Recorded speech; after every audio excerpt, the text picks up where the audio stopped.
सुनिए।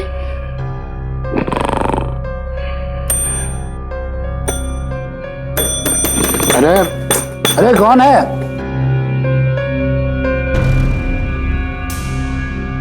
ये हुआ है? अरे कुछ बोलेगी भी, ऐसे ही खड़ी रहेगी भूत बन के।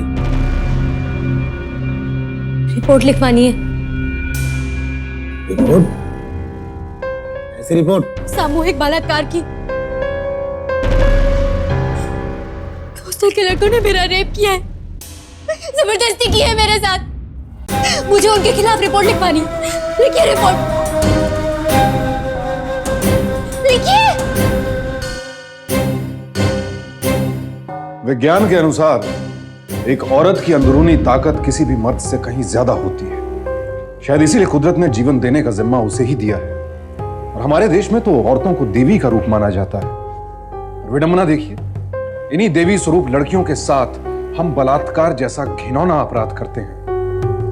बलात्कार एक स्त्री का सबसे बड़ा अपमान है। अगर डिक्शनरी में देखें तो बलात्कार की शारीरिक परिभाषा जरूर लिखी हुई है, लेकिन इस घिनौने अपराध से स्त्री के मन और आत्मा पर जो चोट पहुंचती है, उसका जिक्र दुनिया की किसी भी डिक्शनरी में नहीं है।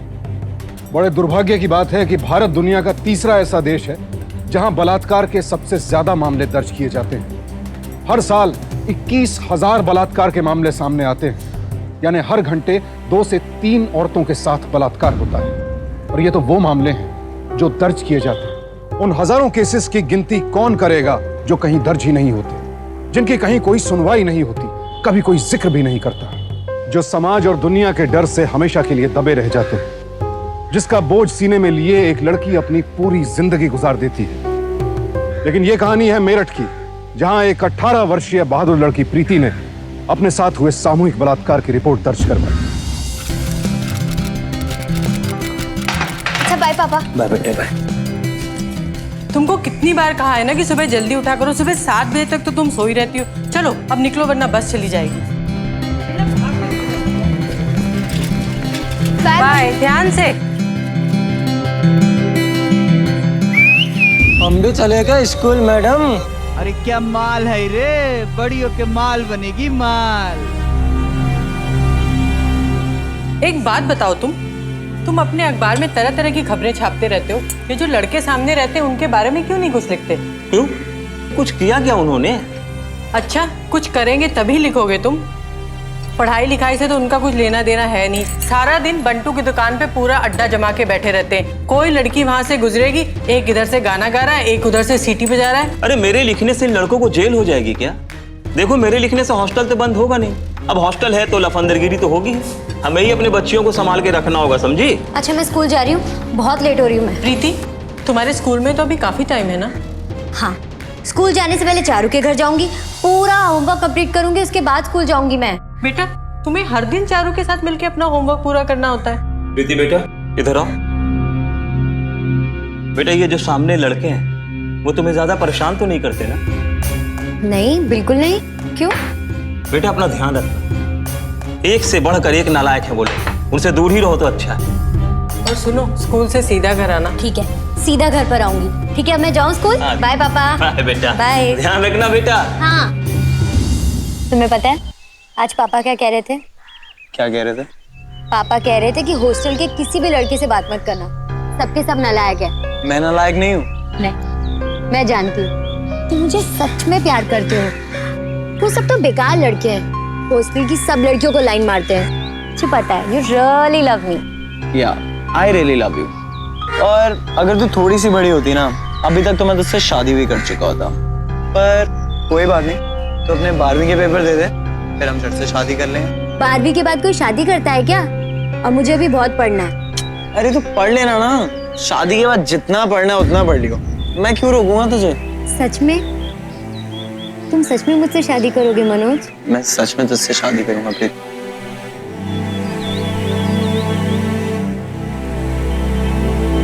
नो मनोज, कोई देख लेगा। क्या कर रहे हो? अरे तो क्या हो गया, देख लेने दे। मैं कौन सा डरता हूँ किसी से? प्यार किया है मैंने तुझसे। शादी के बाद करेंगे जो करेंगे। अब मैं शादी तो करूंगा ना तुझसे। अब ये पहले करूं या बाद में, हाउ डज इट मैटर्स? तू चल मेरे साथ। कहाँ? चलना, खड़ी हो। अरे पर कहाँ चलूं? अरे चलना, बोला मैंने चल। मनोज, मेरी बात नहीं मानेगी? अरे बट कहाँ चलूं? तू मेरी बात नहीं मानेगी? चल। अरे चलना, अरे चल। हे प्रीति, लुक हियर। हाँ, now say hi. Say hi, प्रीति। प्रीति, say hi.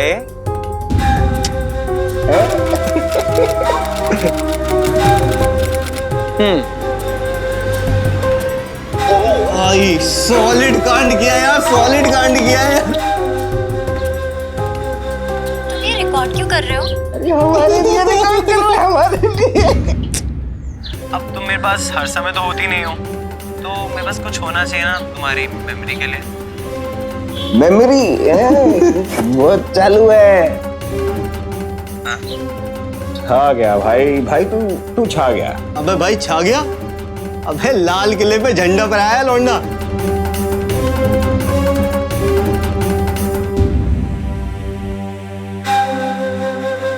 ओ यार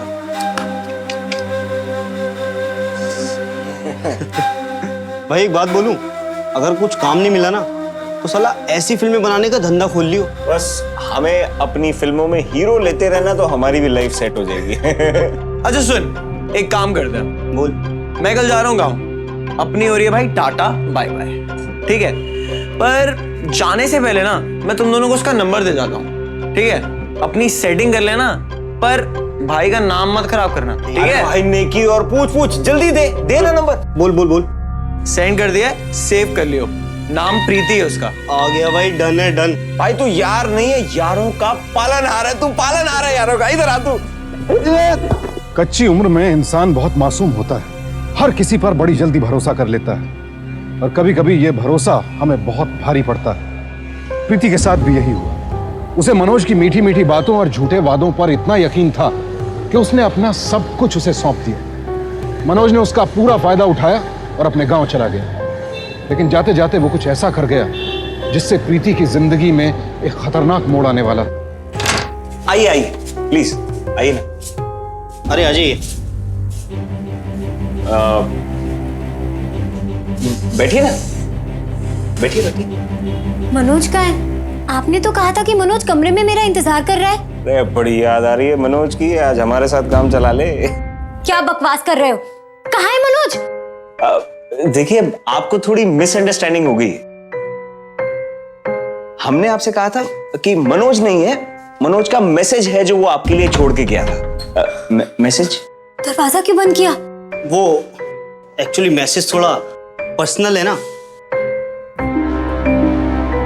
देखिए देखिए देखिए देखिए कीजिए। हे प्रीति, लुक हियर। हाँ, से हाय। हाय हाय।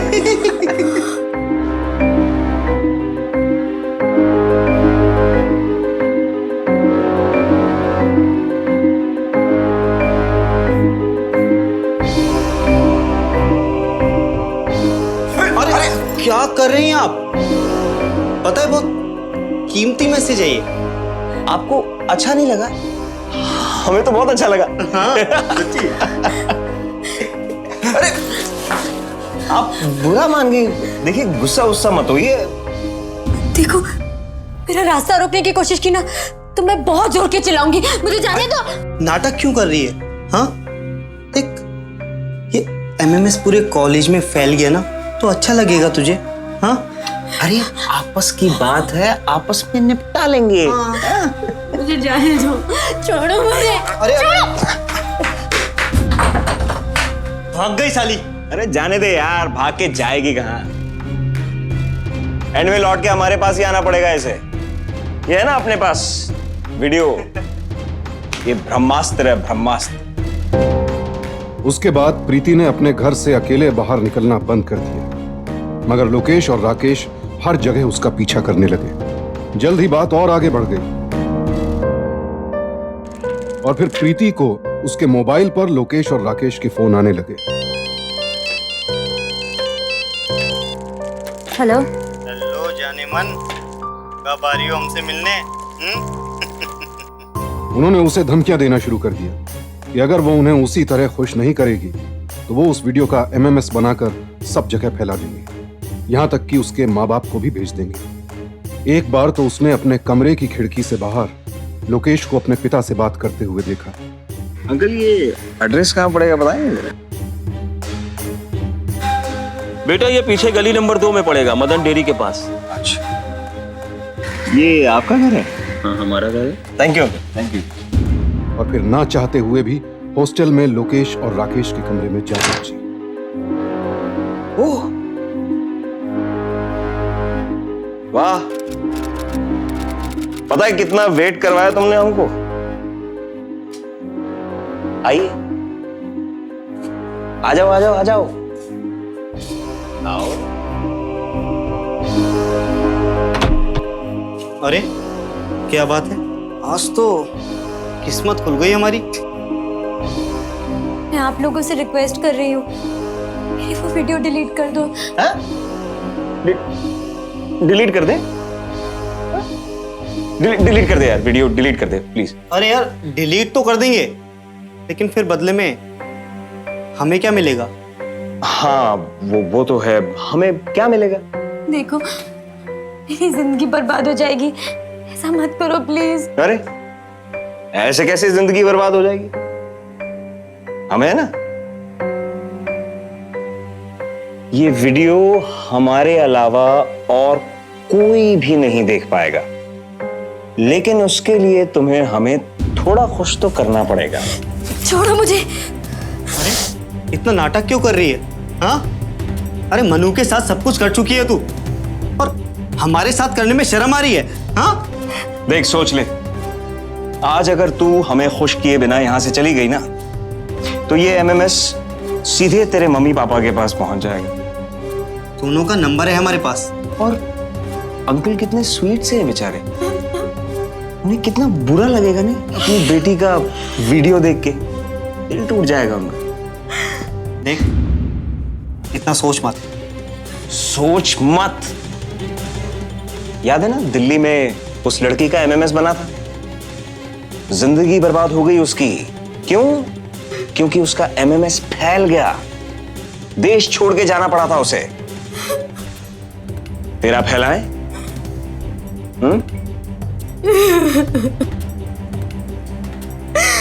तो हम कर लें जो हमें करना है।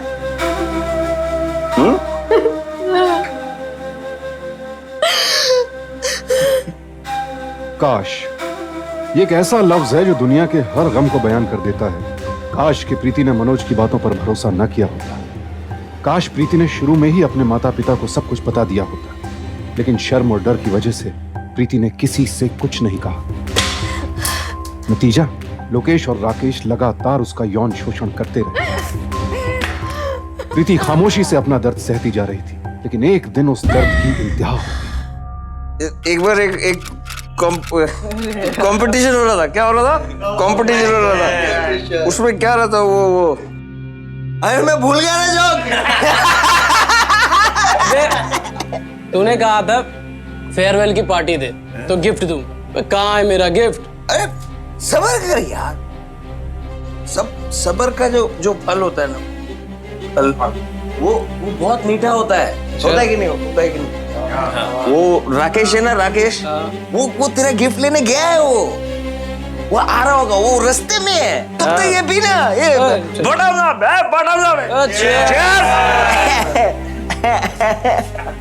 देख तेरा गिफ्ट आया, देख तेरा गिफ्ट आया। हाय प्रीति, हाय कर।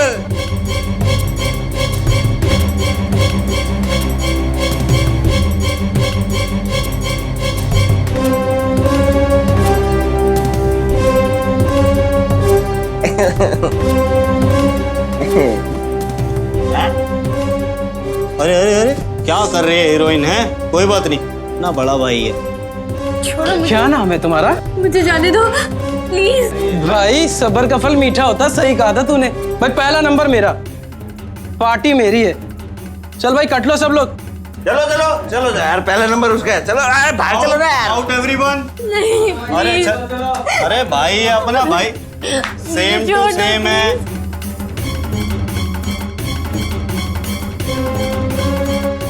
भाई एंजॉय, थोड़ा जल्दी करना, बाहर बहुत लंबी लाइन लगी है। क्या भाई, सबका नंबर आएगा? छोड़ो मुझे प्लीज प्लीज।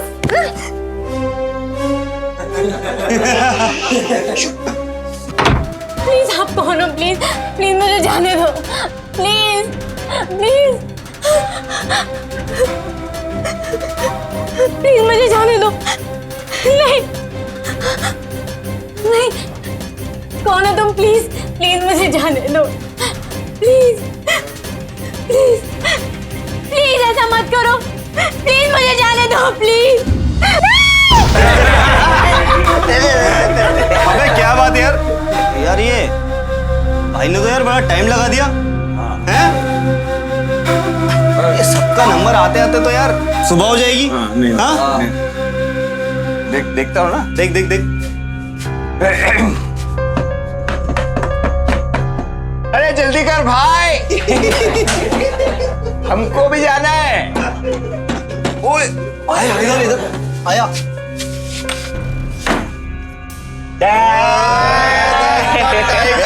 टाइगर टाइगर क्या बात है यार, तेरा गिफ्ट जिंदगी भर नहीं भूलूंगा भाई। मैंने बोला था ना, सबर का फल है। चल भाई, एक एक करके मजे ले लो।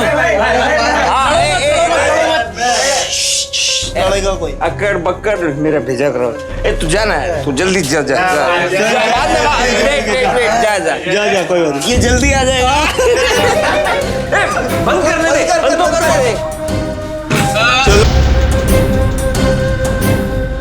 ठीक है, मैंने तुम्हारी रिपोर्ट लिख ली है। जैसे ही सर आएंगे मैं उनको दिखा दूंगा। तो दिखा दूंगा? मैंने अभी तो आपको सब कुछ बताया। किस चीज का इंतजार है? आप उनको पकड़ के लाइए, वो लोग हॉस्टल में ही होंगे।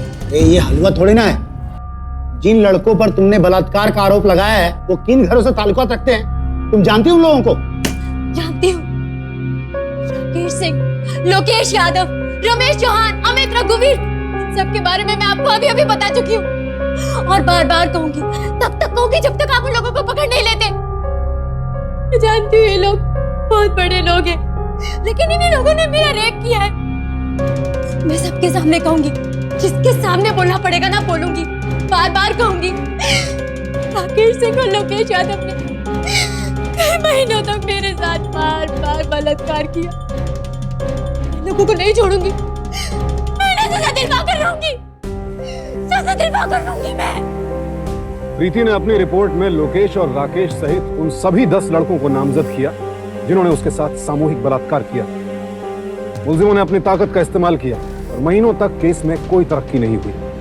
मगर प्रीति का केस मीडिया और राज्य की विपक्षी पार्टियों की नजरों में आ चुका था। प्रीति के लिए इंसाफ की लड़ाई अब पूरे प्रदेश के लिए चर्चा का विषय बन चुकी थी। मगर परिवार का घर से बाहर निकलना लगभग नामुमकिन हो गया था। लेकिन प्रीति के पिता को जब पूरी बात का पता चला तो उन्होंने अपनी बेटी का साथ देने की ठानी। एक पत्रकार होने के नाते उन्हें प्रेस और मीडिया की ताकत पर विश्वास था और इसी भरोसे के साथ वो अपने एडिटर से मिलने गए। क्या है ये? है क्या ये अखबार तुम्हारे घर का है?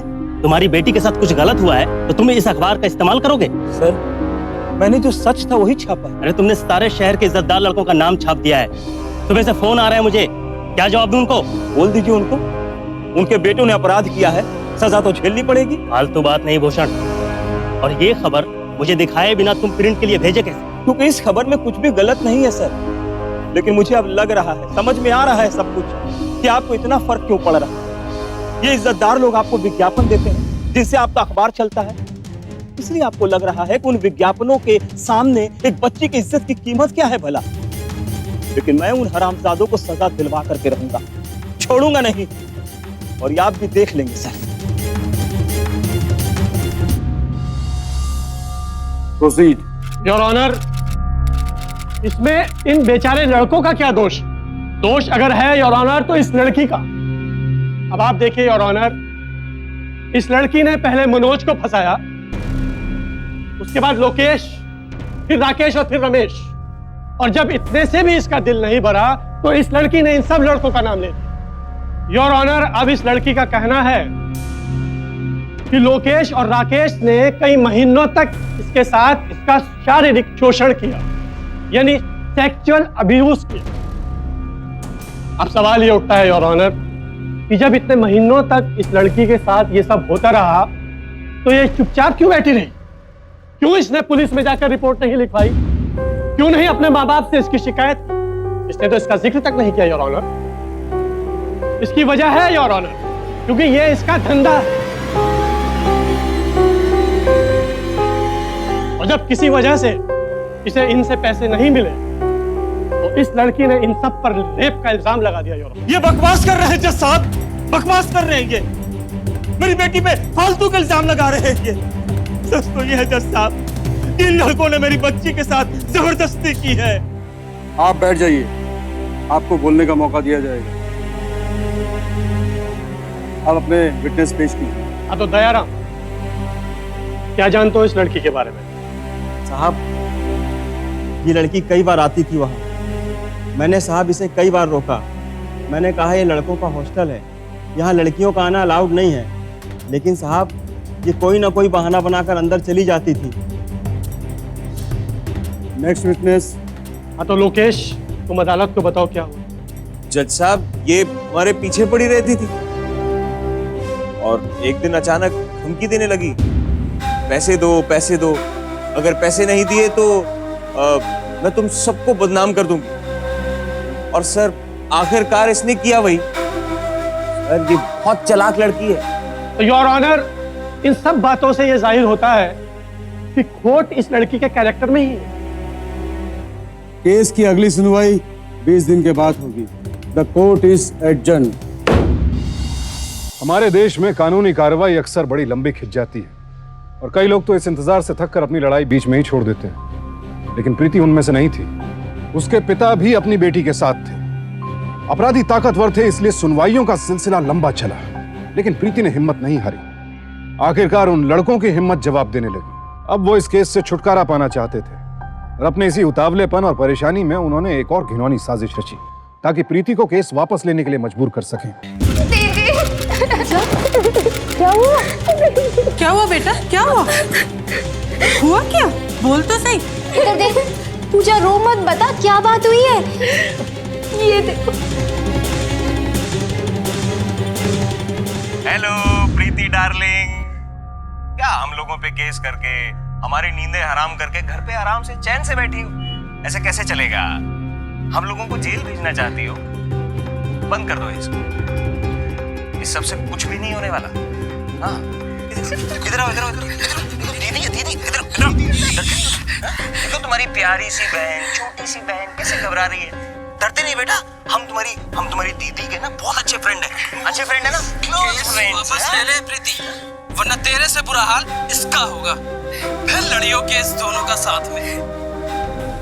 योर ऑनर, इस वीडियो के जरिए इन लोगों ने प्रीति और उसके परिवार को डराने की कोशिश की। इन्हें लगा कि ये लोग डर जाएंगे और केस वापस ले लेंगे, लेकिन ऐसा नहीं हुआ योर ऑनर। प्रीति ने वो वीडियो लाकर मुझे दिखाया जो अब आपके पास है। इस वीडियो क्लिप से साफ हो गया कि इन पर लगाए गए सारे इल्जाम सच्चे हैं, वरना ये लोग धमकी नहीं देते। अब मैं अदालत से दरखास्त करूंगा कि जल्द से जल्द अपना फैसला सुनाए और इन लोगों को कड़ी से कड़ी सजा दे।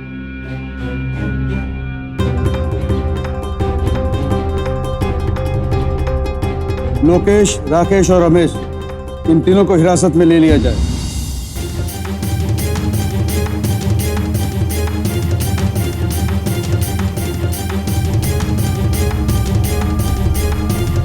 इंस्पेक्टर, इन तीनों को अरेस्ट करो और इनके बाकी साथियों को जल्द से जल्द अदालत में पेश करो।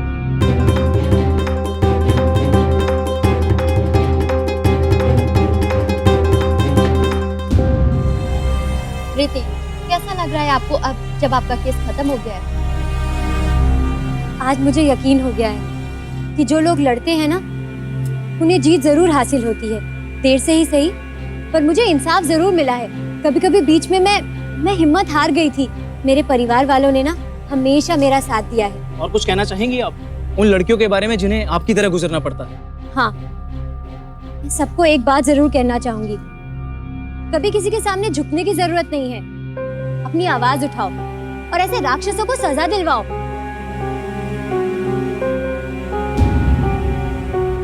कुछ लोगों के पास ताकत और पैसा दोनों जरूर हो सकता है, लेकिन अपनी ताकत से किसी को कुचलने का हक किसी को नहीं है।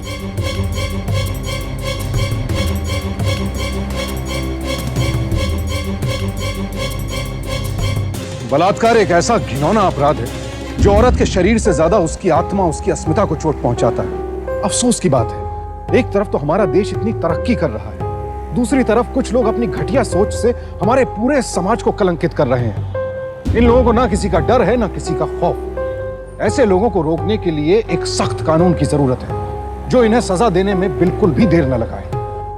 आईपीसी की धारा 376 यानी सेक्शन 376 के तहत बलात्कार की न्यूनतम सजा 7 साल है, लेकिन ऐसे घिनौने अपराध के लिए 7 साल भी कम है। और कई मामलों में तो अपराधियों को अदालत में सजा सुनाए जाने के तुरंत बाद बेल भी मिल जाती है। अदालत की कार्रवाई को इतना तेज और सख्त बनाया जाए कि अपराधियों को बच निकलने का कोई मौका ही ना मिले। तभी लोग इस कानून को तोड़ने से डरेंगे और ऐसा घिनौना जुर्म करने से पहले 10 बार सोचेंगे। महिलाओं को किसी से डरने की जरूरत नहीं है। आप आवाज उठाइए, क्योंकि आवाज उठाने वाले की मदद हर कोई करता है।